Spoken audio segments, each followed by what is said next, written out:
des dames dont la moralité, les agissements en public portent atteinte à l'image de la femme camerounaise.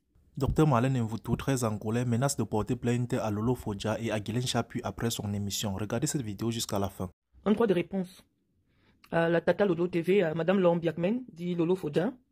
Parce que hier, j'ai reçu une coupure d'une émission web qu'elle a produite, qu'elle a diffusée sur sa page Facebook, dans laquelle j'ai été cité, dans laquelle des propos que je considère comme diffamatoires ont été prononcés à mon encontre. Donc, j'aimerais laisser cette communication. Vous prendrez le soin d'aller lui... je sais qu'elle est sur ma page d'ailleurs, je sais qu'elle me suit. Alors, Madame Laure Biakmen, dit Tata Lolo Fodja, promotrice de la Tata Lolo TV. Je tenais d'abord à vous féliciter. Je vous vois parce que je ne vous connais pas, je vous ai toujours vous voyez. Lorsqu'on s'engage dans le monde audiovisuel avec son visage, on s'engage aussi à respecter les canons de ce métier-là. Lorsque vous permettez que sur un plateau que vous présentez, le nom d'une personnalité publique soit prononcé, cela signifie que, premièrement, vous allez accorder à cette personnalité le droit de répondre sur les propos qui vont être débattus sur votre plateau. Mais vous savez déjà qu'il me sera difficile à moi d'intervenir sur un plateau ou alors d'être interviewé par une personne qui interviewe Fleur de Lille, qui interviewe Guylaine Chapuis, qui interviewe Marthe Zoa, qui interviewe des personnes que je considère que nous n'appartenons pas à la même catégorie sociale. Eh bien, malheureusement, c'est une personne que j'ai découvert sur les réseaux sociaux et donc je respecte l'intelligence parce que j'ai quand même vu vos efforts à ne pas vouloir citer mon nom. Mais je pense que si vous aviez fait une petite formation en communication, vous aurez tout de suite suspendu le fait qu'il y ait un débat en ce qui me concerne sur votre plateau. Et donc, comme je tiens souvent à vous rappeler, la différence ou le fossé qui existe entre vous et nous, vous êtes des blogueurs d'Internet et moi je suis une personnalité publique connue au Cameroun. Et lorsque j'accorde une interview à un média, je m'assure que ce média ait la qualité, le calibre pour débattre avec moi. Donc sur votre plateau, malheureusement, compte tenu de la différence, du déficit intellectuel qui existe entre certains intervenants ou vous-même et moi, il sera difficile que je vienne sur votre plateau un jour pour débattre avec vous. Je pense que on parle de débat lorsque deux personnes, que ce soit l'intervieweur ou la personne interviewée, ont le même niveau, je veux dire à peu près le même niveau intellectuel ou alors ils peuvent se comprendre parce que lorsqu'on débat, il s'agit déjà d'une opération de communication.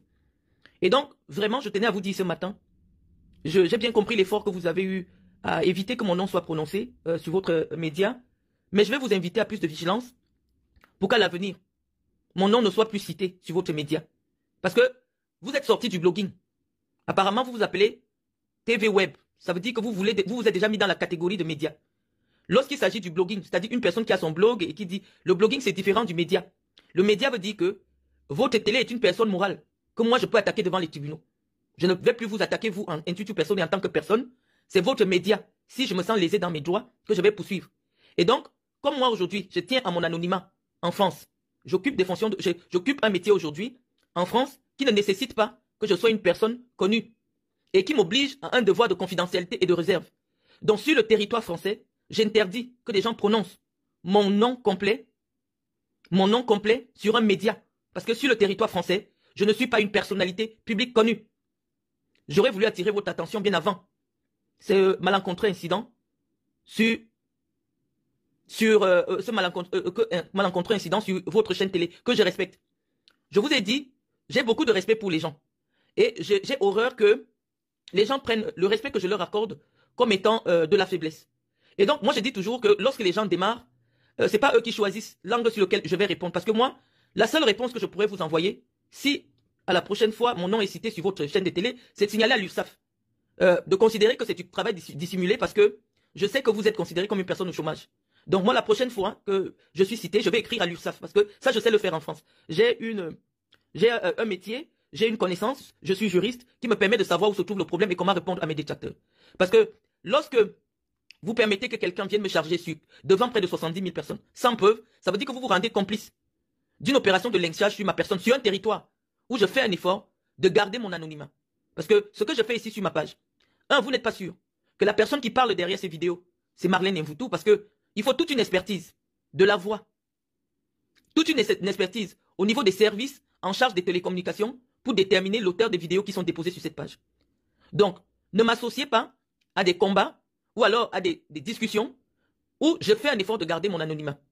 Je ne vois pas quel sera le journaliste qui peut m'interviewer sur un média public en ce qui concerne Guylaine Chapuis. Nous ne sommes pas de la même catégorie. Et je tiens à ce que ce soit préservé. Donc, moi, je dis qu'une chaîne de télé, quand elle sait qu'elle ne peut pas accorder un droit de réponse à une personnalité, elle n'accepte pas qu'il y ait un débat sur son nom. Maintenant, je vais peut-être répondre sur le fond de ce qui a été évoqué dans votre direct en ce qui me concerne, dans votre chaîne de télé, parce que je préfère toujours vous accorder le respect. Je dis que lorsque je vous ai découvert sur Internet, je pense que j'avais déjà accordé une interview audio sur votre chaîne. Vous m'avez interviewé sur le tribalisme. Je pense que j'ai eu beaucoup de respect vis-à-vis de vous. Je pense que vous êtes sorti de cette interview conforté dans l'idée que je suis une personnalité incomprise.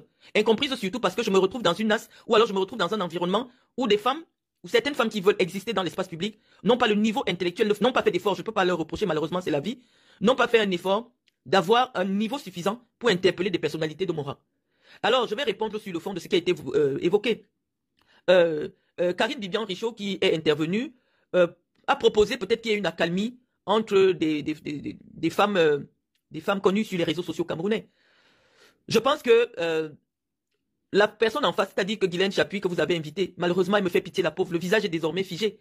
Les femmes, en attendant, je vais vous conseiller, n'allez jamais faire de la chirurgie esthétique.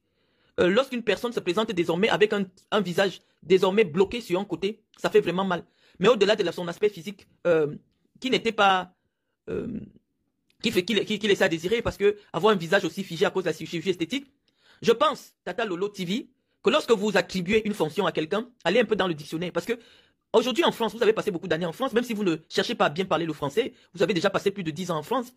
Il y a un outil qui existe qui s'appelle Google, qui est très très accessible sur un téléphone. Lorsque vous voulez attribuer une fonction à quelqu'un que vous allez interviewer, assurez-vous que cela concerne vraiment son métier. Si vous décidez de désigner Guylaine Chapuis femme politique, qu'est-ce que le Larousse donne comme définition pour un homme politique ou femme politique? C'est une personnalité qui occupe une fonction, qui a fait de la politique son métier. C'est-à-dire qu'il occupe une fonction plus ou moins rémunérée dans le domaine de la politique. C'est-à-dire que vous venez toujours salir le nom et l'image du Cameroun. Quand vous prenez Guylaine Chapuis, vous dites qu'elle est une femme politique au Cameroun. Bon, elle occupe quelle fonction politique dans un parti politique? Parce que je vais attirer l'attention aussi du RDPC. Je vous ai dit, 2025 approche et c'est une année électorale au Cameroun. Je ne pense pas que le RDPC va tolérer n'importe quoi. Guylaine Chapuis n'occupe aucune fonction dans le domaine politique, que ce soit au Cameroun, que ce soit en France. Et deuxièmement, moi en tant que militante du RDPC, je sais que le RDPC a défini dans une circulaire du secrétaire général les conditions de participation au débat, à des débats télévisés pour ces membres de ce parti-là. Cela signifie quoi? Que n'importe qui, sans avoir reçu mandat du parti, ne peut pas commencer à sillonner des espaces médiatiques pour prétendre porter la parole du RDPC. Le RDPC est un parti suffisamment sérieux, suffisamment qui comprend en son sein des calibres intellectuels et ne saurait se rendre solidaire d'un discours aussi décousu, aussi, comment dire, bon, c'est vrai que dans le RDPC, on trouve de tout. Hein, on trouve de tout dans le RDPC, c'est-à-dire des personnes qui prennent la parole. Oui, on a souvent eu des discours comme ça, mais ce n'est pas digne du parti. On ne prend pas la parole au nom d'un parti politique. Un, quand on ne connaît pas la philosophie de ce parti-là. De deux, quand on n'a pas été autorisé à parler au nom de ce parti. Donc, je pense que les responsables de la communication du RDPC, qui sont d'ailleurs ici sur ma page, prendront le soin un peu d'attirer l'attention des responsables du parti sur des personnalités comme ça qui vont essayer de sortir sur le chapeau et aller intervenir dans les médias au nom du parti. Donc, lorsqu'on ne sait pas s'exprimer, Madame Chapuis, c'est honteux. Après près de 20 ans auprès d'un Français, j'aurais peut-être eu un deuxième téléphone, j'aurais fait écouter des fautes basiques. C'est-à-dire que toi, tu es au niveau où tu ne sais pas encore où on met le et lui. Tu ne sais pas faire la différence. Oui, on peut aussi trouver ce genre de personnes dans le RDPC. Mais porter la parole d'un parti sur un espace public, surtout en France, le minimum, c'est savoir parler le français. C'est savoir parler le français. Ça, c'est sur la forme. Et maintenant, j'allais dire un mot sur le fond. Madame Chapuis, le RDPC ne vous a jamais mandaté pour parler à son nom dans les médias. Et le RDPC a une stratégie pour exprimer non seulement sa démarche politique, son programme politique et sa philosophie politique. Dans une période électorale, on ne s'amuse pas à faire ce que vous êtes en train de faire. Banaliser la philosophie de Paul Biya, parce que la philosophie de Paul Biya est ailleurs, la philosophie du RDPC est ailleurs. Vous ne faites pas la différence entre RDPC et Paul Biya. Vous pouvez être soutien de Paul Biya sans pour autant être membre du RDPC. Je vous ai vu, parce que vous avez eu votre inculture notoire en matière de politique laisse à désirer. C'est vrai que vous avez un certain public sur la Tata Lolo TV, mais lorsque je vois une personne comme Karine Didian-Richaud, qui me semble, qui ma foi, d'après ce qu'elle déclarait, a quand même fait des études, on met sur un même plateau deux personnalités qui ont le même calibre intellectuel. C'était un débat assez dégoûtant, puisqu'on a en face Guylaine Chapuis, une personne qui ne maîtrise ni les moindres notions juridiques, encore moins les notions politiques. La raison du débat était laquelle? La raison du débat simplement est de montrer à quel niveau certaines personnes pensent que le fait de saluer Chantal Biya fait déjà de vous une personnalité publique qui peut parler au nom du pays à l'étranger.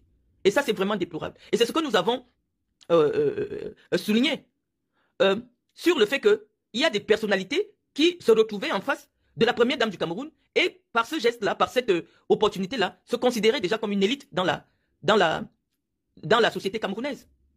Qu'est-ce qu'on peut apprendre d'une personnalité avec un langage aussi ordurier? Bon, oublions que c'est Tata Lolo TV, mais Tata Lolo TV, elle veut s'élever au rang d'une web TV. C'est à respecter, c'est respectable. Si c'est fait dans les règles de l'art, c'est-à-dire que c'est un travail qui est déclaré à l'URSSAF, c'est une société qui existe vraiment. Moi, je pense que c'est très courageux de sa part de pouvoir s'engager. Mais venez respecter son plateau. Lorsque elle quitte les bas-fonds des réseaux sociaux pour pouvoir s'élever au niveau de la politique, il faut équilibrer les débats. Et malheureusement, du débat que j'ai suivi, on avait en face deux personnalités qui ne se comprennent pas. C'est pour cela que très vite, parce que le niveau n'était pas le même, vous êtes tombé dans des cancans. Et malheureusement, en tombant dans des cancans, vous avez heurté une personnalité comme moi. Donc, j'étais en train d'attirer l'attention du RDPC dessus, sur le fait que ce n'est pas tous les militants qui ont le droit d'aller prendre la parole au nom du parti. Surtout que ces personnes ne se sont jamais illustrées nulle part comme étant des communicantes. Donc, il faut faire attention. Maintenant, je reviens au propos qui m'a été attribué. Madame Ngungun, épouse Chapuis, alias Nguntane Ndjimoulu, prétend que j'ai insulté la première dame du Cameroun, que je suis allé très loin, et c'est la raison pour laquelle elle a harcelé ma fille, elle harcèle mes enfants, elle harcèle mon époux, elle me harcèle depuis aujourd'hui près d'1 an. Je tiens à rappeler que c'est à la suite de la réception qui lui a été accordée par la première dame du Cameroun que j'ai écrit un billet de 25 lignes dans lequel j'exprimais mon désarroi à la première dame du Cameroun en lui disant que son image ne devait pas être associée à n'importe quelle personnalité. Et nous estimons que ce n'est pas tolérable, venant des personnes qui prétendent fréquenter la première dame, de se livrer au basset sur les réseaux sociaux. Et donc nous attendons les prochaines présentations de vœux pour voir si nous allons encore apercevoir des dames dont la moralité, les agissements en public portent atteinte à l'image de la femme camerounaise. Et donc Tata Lolo TV, Madame Laure Biarmen, sans vouloir jouer un jeu de ping-pong avec vous, vous-même vous avez pris la parole pour attirer l'attention de la première dame, après qu'elle avait fait un cadeau supposé, parce que nous n'avons eu aucune image de la livraison, à une blogueuse du nom de Coco Emilia. Elle avait envoyé des champagnes à des prix exorbitants à cette blogueuse-là. Toi, je vais te tutoyer, Tata Lolo. Tu as pris la parole. Tu as été plus virulente que moi. Au Cameroun, moins vous êtes important et plus vous êtes respecté. Parce que comme on sait que votre propos n'est pas suffisamment pris au sérieux, n'est pas nocif, vous pouvez dire tout ce que vous voulez. Que l'outrage, aux yeux des autorités camerounaises, est toléré et accepté lorsqu'elle vient des personnalités comme vous. Donc, la grande partie de votre vie ici en France s'est déroulée dans des chambres d'hôtel pour rester respectueuse vis-à-vis de vous. Parce que je dis oui, ici en France, la prospérité paye les impôts, donc on ne peut pas cracher sur leur métier. Mais le Cameroun a montré que, oui, ce type de femme devrait être honoré par le Cameroun. Toi, Tata Lolo Fodja, toi, Laure Biarmen, à la suite de tes propos outranciers à l'endroit de la première dame du Cameroun, parce que, n'ayant pas reçu les éléments probants de ce qu'effectivement ces cadeaux dispendieux venaient d'elle, tu t'es permise de prendre ta caméra et de dire que Chantal Biya gaspille l'argent du pays. Tu n'avais aucune preuve. Mais tu pars au Cameroun sans problème. Et pour te récompenser même d'avoir dit cela, tu as reçu un ordre de mission de l'État du Cameroun dans lequel, et j'ai même vu une vidéo de toi où tu t'adressais à la première dame parce qu'elle a pris le soin de dire qu'elle va vous accompagner. Et donc, lorsqu'une personne prend la parole sur ton plateau, Lolo Fodja, pour prétendre que j'ai insulté, nous sommes sur le territoire français. La personne doit apporter la preuve de l'insulte. Parce qu'en France, dans le pays de Molière, le mot insulte désigne un propos dégradant, un propos diffamatoire. Dire que la première dame du Cameroun ne doit pas recevoir des insulteuses des réseaux sociaux, des femmes qui se sont illustrées dans leur comportement disgracieux sur les réseaux sociaux, ce n'est pas l'insulter. Moi, comme je ne voudrais pas encore qu'on aille dans des poursuites judiciaires, je vais vous conseiller sérieusement de briefer vos invités sur le fait d'éviter le nom de Marlène Yvoutou. Parce que comme vous vous présentez comme média, j'irai sur Google vérifier si votre média est déclaré comme étant une entreprise en France. Parce qu'en France, malheureusement, le travail est organisé. En France, malheureusement, lorsque vous exercez une activité publique, elle doit correspondre à un cadre juridique. Soit c'est une association, c'est-à-dire que vous agissez en bénévole. Donc je vous préviens déjà, protégez-vous. Parce que les personnes comme nous sur le territoire français, nous on n'a pas beaucoup de temps. Dès qu'on sent que nos droits, nous sommes dans un pays de droit, dès que nous sentons que nos droits sont lésés, nous préférons attaquer au niveau de la justice. Et donc si moi, si je considère que les propos qui sont énoncés sur votre plateau, en ce qui me concerne, sont suffisamment diffamatoires ou portent atteinte à mon image publique, je vais vous poursuivre. Et si, étant donné que vous présentez comme média, si ce n'est pas déclaré, je vais vous déclarer à l'URSSAF. Je vais vous déclarer. Moi, je vous annonce déjà, moi, je ne fais pas la sorcellerie dans le noir. Je fais la sorcellerie en journée. Je vais vous déclarer à l'URSSAF. L'URSSAF, c'est les gendarmes du travail, ceux qui luttent contre le travail dissimulé. Donc moi, je vous préviens déjà. Je ne vais pas vous demander de supprimer, de vous arranger à supprimer cette partie sur votre télé, là où on parle de moi. Je ne vais pas encore vous le demander maintenant parce que, comme je vous ai dit tantôt, toute publicité est une publicité. Mais les prochaines fois que mon nom sera prononcé sur votre plateau, si vous ne coupez pas cette partie, nous allons nous retrouver devant les administrations. Je pense que le blog est différent. Quand vous faites le blog, si je vous attaque, j'attaque votre personne. Il y a des gens qui pensent qu'ils ne peuvent pas exister sans s'accrocher sur la réputation des autres. Et moi, je ne suis plus au Cameroun, je suis désormais en France. Donc je vais vous prier. Si j'ai pris la décision de m'éloigner un peu des débats politiques, je vais vous prier, j'ai dit, je n'interviens plus en ce qui concerne la politique interne du Cameroun. Ça ne me concerne plus. Maintenant, j'aimerais aussi mettre un peu d'eau dans le moulin de Karine Bibian-Richaud. Parce que, oui, j'ai vu tout le malaise qu'elle avait à débattre avec une personne dont le coffre intellectuel ne permettait pas de saisir certaines notions. Oui, malheureusement, Karine Bibian-Richaud, on n'accepte pas de débattre avec n'importe qui. Parce que le fait de débattre avec une personne qui n'est pas à votre niveau intellectuel, ça déteint plutôt sur votre discours. Je connais la pertinence, je vais te tutoyer puisqu'on te tutoie, Karine. Je connais un peu la pertinence de ton analyse. Guylaine Chapuis n'arrive pas à comprendre que lorsqu'il y a l'élection du président de la République, ce n'est pas une élection partisane. Mais elle n'a aucune culture politique. Oui, on peut avoir été une ancienne poursuite et aller faire des petites formations de quelque chose. Mais cette femme, comment on peut vivre plus de 20 années en France et ne pas savoir parler le français? On veut faire de la politique, même en écoutant BFM TV, on peut commencer à saisir quelques notions de la politique. Venir s'étaler comme ça dans une culture politique dégoûtante, c'était terrible. Quelqu'un qui vous dit que le fait de soutenir un candidat politique fait de vous un membre de son parti, et il soutient comme ça, non. Je vais expliquer parce que malheureusement, de milliers de Camerounais ont écouté ce genre d'ineptie. Mes chers amis, même le MRC peut porter plainte à Karine Bibian-Richaud si un jour elle s'assoit sur un plateau, alors qu'elle n'est pas membre de ce parti. Membre veut dire quoi? C'est prendre une carte d'adhésion au parti. De nombreux soutiens de Maurice Kamto ne sont pas membres du MRC. Et c'est cette nuance juridique qui, ma foi, a semblé échapper à celle qui a été, à l'abeille qui a été piquée par les abeilles sur son visage. C'est-à-dire que le fait d'adhérer à un parti, c'est accepter le règlement intérieur de ce parti, payer ses cotisations et respecter la discipline de ce parti-là. Moi, je suis sûr, je mets ma main au feu, qu'à l'heure actuelle, cette Guylaine Chapuis n'a pas la carte du RDPC. Mais on dit qu'on ne fait pas le buzz avec tout parce que je vous avais dit qu'en 2018, à cause des agissements irresponsables des Camerounais sur les réseaux sociaux, on a failli mettre le pays à feu et à sang. Donc, chers blogueurs, chers web journalistes, je vous invite à beaucoup plus de responsabilités. Assurez-vous du calibre intellectuel de ceux que vous invitez sur vos blogs à intervenir au nom du Cameroun. Le Cameroun est un grand pays qui mérite mieux. La qualité des débats en ce qui concerne dans notre pays, dans l'espace public, doivent refléter le dynamisme de ce pays-là, le dynamisme des hommes et des femmes de ce pays. Vous ne faites pas honneur au pays. Comment Guylaine Chapuis peut s'asseoir? Parce qu'un Ivoirien qui ne la connaît pas va venir s'asseoir, on dit où il y a une femme politique camerounaise. C'est-à-dire qu'une inculture inconfortable, c'est dénigrant pour ce grand pays dont le taux d'alphabétisation est quand même l'un des plus élevés d'Afrique.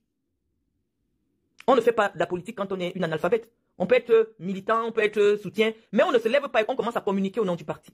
C'est humiliant pour le RDPC. Et donc moi je sais qu'à l'heure actuelle, Guylaine Chapuis ne peut pas présenter une carte du RDPC.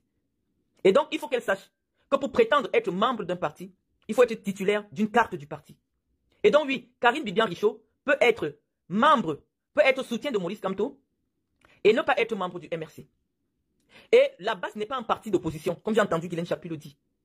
Que la BAS est un parti d'opposition au Cameroun. Non, la BAS est une association de droit français déclarée. Ça veut dire que c'est une association légale sur le territoire français, dont les activités sont connues et encadrées par les autorités françaises, et qui n'est pas considérée comme une organisation terroriste sur le territoire français. Parce que ces manifestations sont autorisées par les autorités françaises.